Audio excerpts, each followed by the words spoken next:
Welcome to this episode of the weekly News Roundup.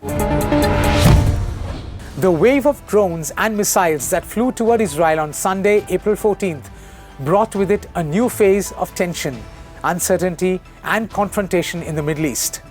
Iran launched the unprecedented attack in response to a suspected Israeli strike on the Iranian consulate in Damascus, the capital of Syria, earlier this month. It marked a new chapter in a discord between the two states that percolated for years and has spiraled since Israel declared war on Hamas last October. More than 300 projectiles, including around 170 drones and over 120 ballistic missiles, were fired toward Israel in the immense aerial attack overnight.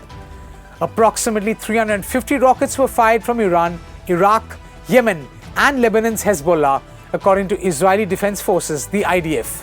However, 99% of the projectiles were intercepted by Israel's aerial defense systems and its allies, according to the Israel military, with only a small number reaching Israeli territory. We have this report for you. Tehran's attack targeted the Nevatim air base, and Iranian army officials said on Sunday, alleging that this is where Israel's early April strike on the Iranian consulate was launched from. Iranian ballistic missiles that reached Israel fell on the airbase in the south of the country and caused only light structural damage, Rear Admiral Daniel Hagari said. The base is functioning as continuing its operations following the attack, with planes continuing to use the base, Hagari added.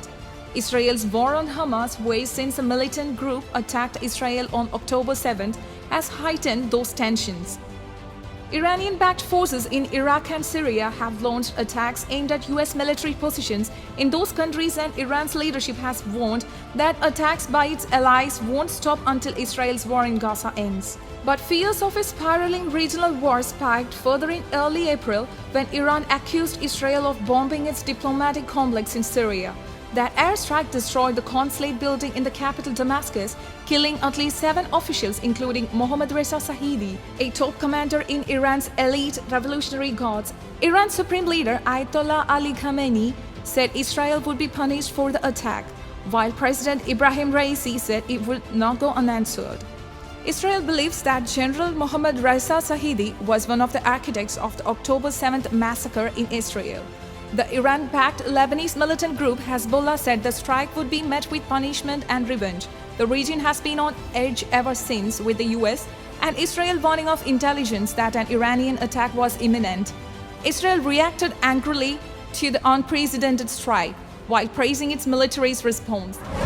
And escalating diplomatic row and recent maritime run-ins between China and the Philippines, a US treaty ally, have made the highly strategic South China Sea a potential flashpoint between Washington and Beijing.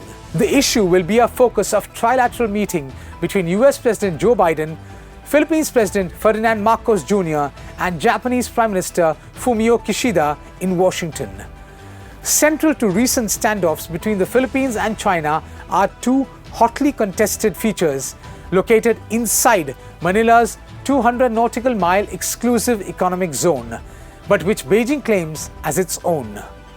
China claims 90% of the South China Sea as its sovereign territory, but is opposed by Taiwan and 5 Southeast Asian countries. The waterway is strategically vital as it has rich fishing stocks, likely oil and natural gas deposits, and is also the place where $3 trillion worth of trade transits annually. The Permanent Court of Arbitration in The Hague ruled in 2016 that Beijing's expansive claims via its 9-dash line had no basis under international law, handing the Philippines a landmark victory, but that has not stopped China, which rejects the ruling, from being more assertive. Beijing has deployed hundreds of Coast Guard vessels to patrol those areas, allowing the Philippines' rival claimants and other states operating in the South China Sea, including the United States, which is wary about China's growing military power and territorial ambition. Encounters between the Philippines and China in Asia's most contested waters have grown tenser and more frequent over the past year. As Beijing presses its claims, Manila refuses to cease its fishing and resupply activities to Filipinos at the two shores. China considers those to be illegal intrusions and has tried to repel the vessels. China's Coast Guard has stepped up so-called grey zone activities such as use of water cannon, collision and ramming tactics to try to stop the Philippine resupply and patrol missions. It has also deployed an armada of fishing boats the Philippines and allies consider militia. During the last two Second Thomas Shoal resupply missions, Philippine boats sustained damage and some crew were injured after the use of water cannon. China's actions have drawn international condemnation and concern from major powers including the United States, Japan, Australia, France and Britain. President Ferdinand Marcos Jr. has adopted a tough line against what he sees as Chinese hostility and rejected its pressure, recently vowing to implement countermeasures against illegal, coercive, aggressive and dangerous attacks by China's Coast Guard, upping the ante in the escalating row. The United States has a mutual defense treaty with the Philippines and has repeatedly made clear it would protect its ally if its Coast Guard or armed forces came under attack anywhere in the South China Sea, calling the agreement ironclad. Meanwhile, Philippine officials, including Marcos, have dismissed talk of invoking the treaty in the present situation, stressing it would be a last resort. The Philippines separately summoned a senior Chinese diplomat in Manila to convey its protest and demand that Chinese ships immediately leave the waters around Second Thomas Shoal, which lies in the Philippines' exclusive economic zone, and for China to stop violating international law. Though the US lays no claims to the busy seaway, a key global trade route, it has deployed Navy ships and fighter jets in what it calls freedom of navigation operations that have challenged China's claims to virtually the entire South China Sea. Beijing says the strengthening of US alliances in Asia, including with the Philippines, is aimed at containing China and threatens regional stability. Aside from China and the Philippines, Vietnam, Malaysia, Taiwan and Brunei also have overlapping claims in the resource-rich and busy waterway. Beijing has refused to recognize a 2016 international arbitration ruling that invalidated its expansive claims on historical grounds. The Russian city of Orenburg battled rising water levels after major rivers across Russia and Kazakhstan burst their banks in the worst flooding seen in the areas in nearly a century. The deluge of meltwater has forced over 120,000 people from their homes in Russia's Ural Mountains, Siberia and Kazakhstan as major rivers such as the Ural, which flows through Kazakhstan into the Caspian Sea, overwhelmed embankments. Authorities in Orenburg, near the border with Kazakhstan, announced a mass evacuation from there after water levels in the Ural River rose further, threatening the area with more flooding. Images from the city showed entire districts submerged in water.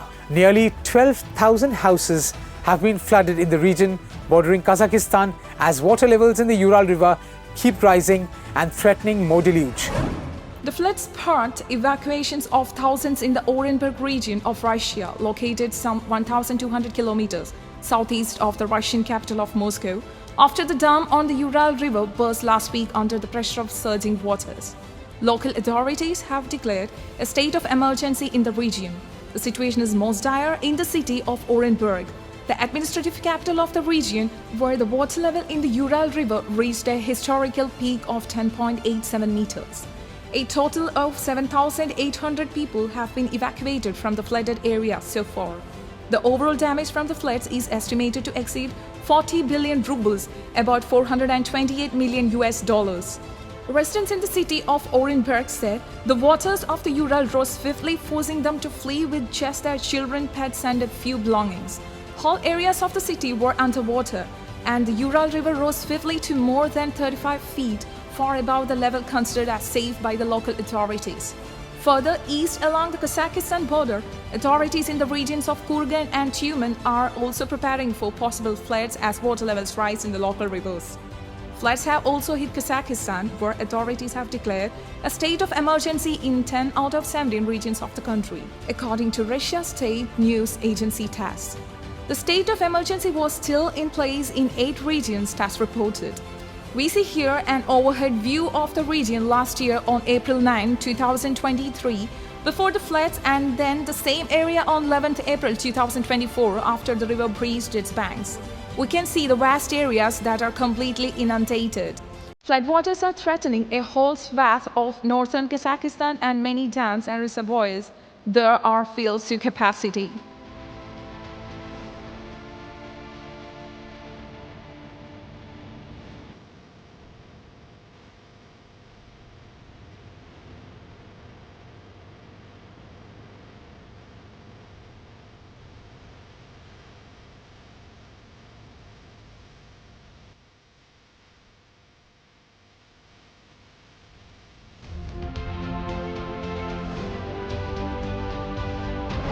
In news coming in from Gaza, 3 sons and at least 2 grandchildren of the Hamas leader Ismail Haniyeh have been killed in an Israeli airstrike in the Gaza Strip.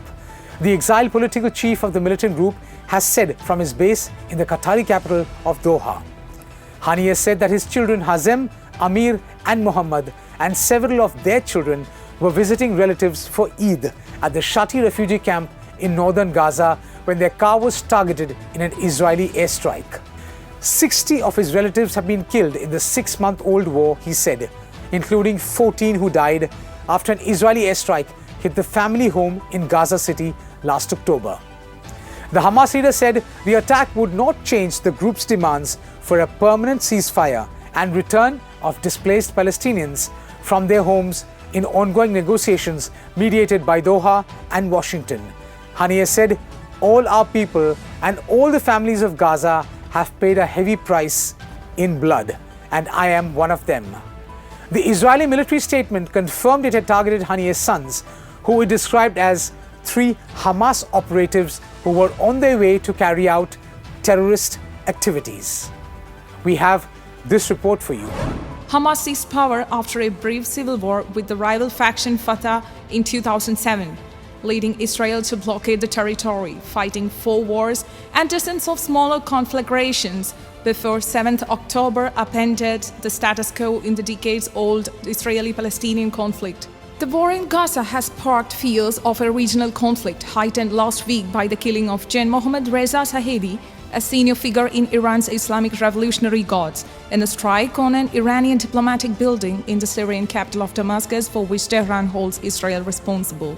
Earlier on, Iran's Supreme Leader Ayatollah Ali Khamenei reiterated a promise to retaliate against Israel over the attack on its consulate in Damascus.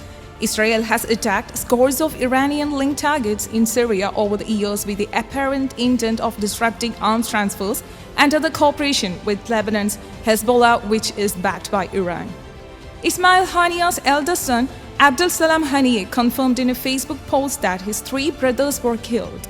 He wrote, "Thanks to God who honored us by the martyrdom of my brothers, Hazem, Amir and Mohammed and their children." Appointed to Hamas' top job in 2017, Haniyeh has moved between Turkey and Qatar's capital Doha, avoiding Israeli-imposed travel restrictions in blockaded Gaza and enabling him to act as a negotiator in the latest ceasefire negotiations or communicate with Hamas' main ally, Iran. Since the war in Gaza began 6 months ago, there have been nearly daily changes of fire between Israeli forces and Hezbollah along the Israel-Lebanon border. In the 7th month of a war, in which Israel's air and ground offensive has devastated Gaza, Hamas wants an end to Israeli military operations and withdrawal from the enclave, and permission for displaced Palestinians to return home.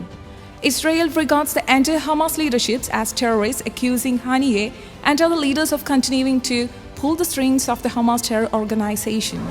In latest news from the crisis in Manipur, the Kuki-Zo people in Churachandpur, which was the epicenter of the earlier protests, and from Kangpokpi, took to the streets to protest after 2 village volunteers from the community were killed in firing near Kangpokpi district. This comes even as a Kuki students' body in the Delhi National Capital Region wrote to Prime Minister Narendra Modi and Home Minister Amit Shah, stating that Amit Shah's visit to Manipur was a must now and that Mr. Shah must promise the Kuki-Zo people in writing to settle the conflict once and for all. We have this report for you. The violence came after a lull of over a month and days ahead of polls in the state, jolting the Kuki community to take to the streets in both Kangpokpi and Churachandpur. Throughout last week, as political parties in the state found covert ways to campaign in the light of conflicts, voters in both constituencies expressed no enthusiasm towards the upcoming Lok Sabha elections on April 19th and 26th. The violence and the protests come amid reports that Home Minister Amit Shah was to visit Imphal for campaigning. Meanwhile, a group of Kuki women, including journalists, social workers, and leaders of Kuki Somi Hamar women's forums in Delhi, have written to the Chief Election Commissioner of India, Rajiv Kumar, informing him of their decision as representatives of the global Kuki Somi Hamar women community to boycott the upcoming Lok Sabha elections. In their letter, the women said, "With a heavy heart, we would like to inform you of the decision of the women in our community to exercise their constitutional and legal right to boycott the upcoming 2024 Lok Sabha elections. This decision does not come lightly, but as a culmination of their disillusionment and lack of trust in the current administrations, both at the national and state levels." In Churachandpur's Modbung area, Kuki civil society organizations and apex tribe bodies held a march. In their memorandums to the Prime Minister, Home Minister, President and the leader of the opposition, the KSO's Delhi NCR chapter said that the armed radical Meitei outfits like the Arambai Tengol, with assistance from valley-based insurgent groups and forces of Manipur police, had attacked a Kuki village near Kangpokpi on Saturday, leading to the killing and mutilation of the Kuki village volunteers. The body appealed that the intended visit of Home Minister Shah was now a must and that the visit should sympathetically assure that the Kuki is in writing to settle once and for all the problems. And amidst the renewed violence in the state, the Churachandpur District Christians Goodwill Council issued a public appeal, calling for everyone to pray for a peaceful conduct for the elections. It called the elections a time to reflect deeply on the critical issues confronting us. It is a time to stand firm and resolute, not to be swayed by the lust for money and power. It added that the people should seek a candidate who best embodied the principles of religious tolerance and freedom of worship. In news coming in from Australia, a stabbing attack last Saturday afternoon at a crowded mall in Sydney left 6 people dead and at least 11 others injured, including a 9-month-old girl. The rampage was the deadliest act of mass violence in Australia since 2017. The authorities said that the attacker, who was identified on Sunday as 40-year-old Joel Cauchi, was shot and killed by a police officer. The attack happened at Westfield Bondi Junction, a popular shopping centre about a mile away from the famous Bondi Beach, in Sydney's affluent eastern suburbs. Witnesses described a chaotic scene as shoppers noticed people running and saying that someone in the mall had a knife. As the attacker moved through multiple levels of the mall, the police said he began to stab people. 5 people died of their injuries at the scene, and a woman died later in the hospital. The police said at least 11 others, including 8 women, 2 men, and a 9-month-old child, were taken to hospitals. The New South Wales police said a motive for the attack was unclear, but there was no indications that it was a hate crime or related to terrorism. The officer who shot the mall attacker has been praised as a hero for her actions, which authorities said undoubtedly saved more lives. Senior Police Inspector Amy Scott arrived on the scene first and was alone when she engaged the attacker. She shot him when he lunged at her with a knife, police said. By Monday morning, the identities of all 6 victims had been released by their families, employers, local communities, or the authorities. Ashley Good, a 38-year-old new mother, was stabbed along with her 9-month-old daughter. After she and her baby were attacked by Cauchi, Ms. Good thrust her child into the arms of strangers. The Saviour's 2 brothers that were shopping that day described the terrifying situation, saying, "The mom got stabbed and the mom came over with the baby and threw it at me," one man said. After being handed the child, the pair proceeded to pull the victims into a store and compress the injuries with clothes. The condition of Ashley's 9-month-old daughter, who was with her when they were both attacked during the Westfield Bondi Junction stabbing rampage, has improved from critical to serious, officials have revealed. The baby underwent surgery on Saturday night and was doing well, but Miss Ashley Good, her mother, who protected her, did not survive. Miss Good's family released a statement to the media expressing gratitude for the brothers' actions and described their late family member as a beautiful mother, daughter, sister, partner, friend, all-round outstanding human and so much more. 30-year-old Faraz Tahir was a security guard who arrived in Australia about a year ago from Pakistan. A spokesman for the Ahmadiyya Muslim community said that Saturday was Faraz's first day at work at the Bondi Junction shopping mall. Faraz, a Pakistani citizen, had fled religious persecution in his home country and sought refuge in Australia, coming to Sydney last year. Members of the Ahmadiyya Muslim community held a vigil outside Westfield Bondi Junction to pray and commemorate the innocent lives lost during Cauchy's rampage. Tahir worked a series of jobs before getting his security license. Jade Young, 47, was a mother of 2 daughters and an active member of the nearby Bronte Surf Life Saving Club. According to her LinkedIn profile, she worked as an architect. 25-year-old Dawn Singleton was the daughter of millionaire advertising guru John Singleton and worked for White Fox Boutique, an online fashion retailer.